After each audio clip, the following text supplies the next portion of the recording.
Bill Goldberg is going to win the World Heavyweight Championship, is what I would say if I was kicked in the head by Goldberg. Could you imagine how mad Bret Hart would be? Welcome back everyone to that time again where you all gather around to see what a stranger's opinions are about wrestling on the internet. This time we're predicting the next Saturday night's main event PLE. I think this is the third one they've had since they started bringing them back, and I feel like we just had Night of Champions recently, so it's hard to keep up. And it'll probably be a short video because there's not much to predict. So far as of the making of this video, only 3 matches have been announced for the show. Now I know Triple H likes his short cards, his 5-match cards, but this is ridiculous. I'm sure on SmackDown they'll announce a match or two, but being this close to an event, having 3 matches announced just isn't really good enough. And it's WWE's own fault for booking too many PLEs too close together. There just isn't enough time to have a new build between each show, to have new people facing off against each other, to have storylines built to a point that warrants a match at a PLE. So I don't know who's at fault. Is it Triple H, TKO, WWE? It's probably a mixture of all 3 of them, but I really think they need to cut down. On average now we're getting a show every 3 weeks, if not 2 in some cases. It's just crazy. But anyway, I digress. Into the predictions. First up, I'm going to be looking at Randy Orton versus Drew McIntyre. Now this all kind of stemmed from when Drew McIntyre returned. Orton just hit him with an RKO when he and Cody and Drew were in the ring at the same time cutting a promo. Randy is definitely showing more heel tendencies lately. Obviously after the King of the Ring match with Cody Rhodes, he looked all angry and snarly, and you can just tell in his demeanour that loss to Cody Rhodes has just set him off down this path where we're going to be seeing more of the old Randy Orton, the Viper Randy Orton, kicking people's heads in. Which is interesting because if they're building to a Randy-Cody match again, they're kind of teasing that Cody's going to turn heel at some point. I don't know if that's going to happen. Cody probably won't turn heel as soon as we all expect him to. And I think we got our Cody-Randy fix at Night of Champions, so we're probably not going to get that again soon, but it's interesting. And of course there's Drew, who just came back after a few months away. He's been one of the standout workers the past few years, so I'm sure him and Orton are going to pull out a great match. And I think it makes sense in this scenario that Drew wins. He probably needs the momentum a bit more so soon after coming back, and a loss could fuel Orton just that bit more as we get closer to SummerSlam and as he gets closer to a heel turn. What if they swerve us though and it isn't building to a heel turn? It could just be Orton being frustrated that he couldn't get the job done. Now he doesn't get a shot at the title. Being angry and mad that you lost shouldn't be reserved to just heels, so I think he could just be an aggressive, intense babyface. So I couldn't predict one way or another if I was going to lock in that Orton was going to be a heel by the end of the year, for example. But I wouldn't be against it. Orton's obviously great as a heel. Next we got Mr. Money in the Bank, Seth Rollins versus Mr. Look at me, I'm with the main eventers now, LA Knight. Be interesting to see which way this match goes.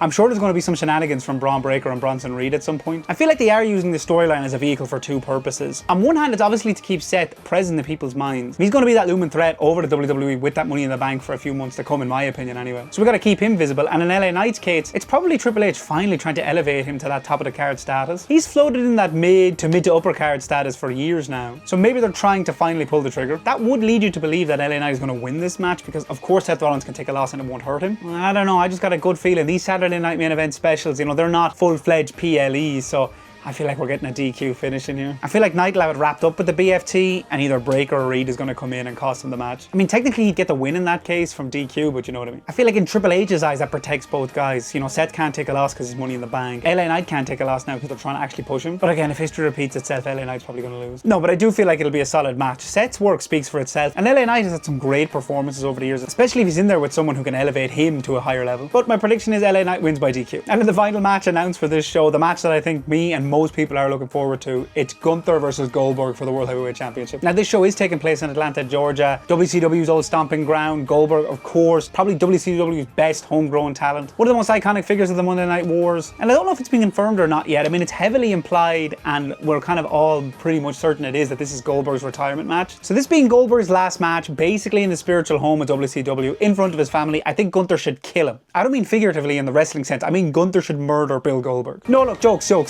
but Gunther should win. If Goldberg wins, there's 2 scenarios. Either he wins and just retires as the champion and then the belt gets vacated, stupid, or he wins and just goes on another run and peters out again. This kind of happened before with Kevin Owens and The Fiend. There's so much hype around Goldberg coming back and it's been like, oh my god, Goldberg won the title, and then it's like, we don't want Goldberg to win the title. Okay, Goldberg goes away for a while, Goldberg goes back again. It's like, just please don't let that happen again. I know Gunther can't squash Goldberg like Goldberg did with Brock Lesnar back at Survivor Series 2016, but this is how I would do this match. You have it short, no more than 10 minutes, but I'd go even shorter, 5 to 6 minutes. Have the first third of the match, Goldberg's in control. Have the second third of the match fairly even between the 2 guys. And then in the last third, I think Gunther should definitively stomp him out. Kick out with a spear, kick out with a jackhammer, kick out with 2 maybe. Why not even get Goldberg to submit? Not even pass out, have him tap. Then you can have your moment after the match. Gunther and Goldberg can shake hands, Goldberg can have a big emotional moment with his family. It's not really a passing of the torch. I mean, I hate when WWE uses that.